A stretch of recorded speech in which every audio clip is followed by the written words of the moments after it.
Әлемде 4000-ға жуық ұлт пен ұлыс бар көрінеді. Ал мемлекеттер саны 200-ден ғана асады. Яғни жер бетіндегі ұлттардың тек 3%-ның ғана мемлекеті бар.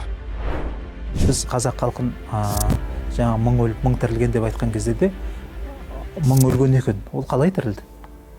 Дәстүр арқылы тірілді. Шапқыншылық болды, түрлі қырғындар болды. Қалай басы құралды? Дәстүр арқылы құралды. Мемлекеттердің қалыптасуы, дамуы бәрі де тарихи үдеріс болғанымен, оның ішкі жағын қарасаңыз, бәрі де дәстүрге тіреледі екен. Сол ұлттың негізгі арқауы, ұлтты әрі дамытатын, әрі өткенмен байланыстыратын, сол кездегі жағдай мен болашағының арасындағы алтын көпірдей бір ізгілікті жолды көреміз.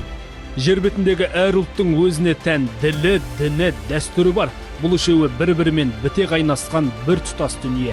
Діл мемлекеттің рухани өзегі, дін бабалар ұстанған қастерлі жол, дәстүр сан ғасырлық саф мұра. Яғни қоғамның бүгінгі тіршілік үшінде, елдің ертеңі үшінде аса маңызды құндылықтар. Бір-бірін қуаттап, бірлігін бекемдейді. Қазақстан мұсылмандар діни басқармасы ол рухани шаңырақ, қара шаңырақ. Оны осы діни басқарма бұқара халықты адастырмай, шатастырмай, соларға дұрыс жөн сілтейтін арнайы мамандар мен ұстаздардан құралған. Сондықтан жастарға айтатынымыз, кез келген уағызшының дәмді уағызына еріп кете бермей, қай өңірде болса да сол өңірдің имамынан, ұстазынан тыңдап дәріс алатын болса, онда ол жастар ата-анасына қарсы болмайды. Ол қоғамға жауыз болмайды. Айналасына ол қатыгез болмайды.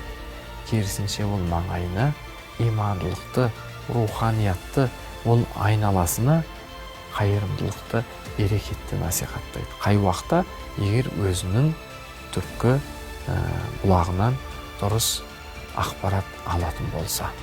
Жаһандану дәуірінде жұтылмаудың жолы дін мен дәстүрді дұрыс түсініп, дәріптей білуімізде. Яғни рухани иммунитет күшті болса, сыртқы сұрапылға ұтылмаймыз.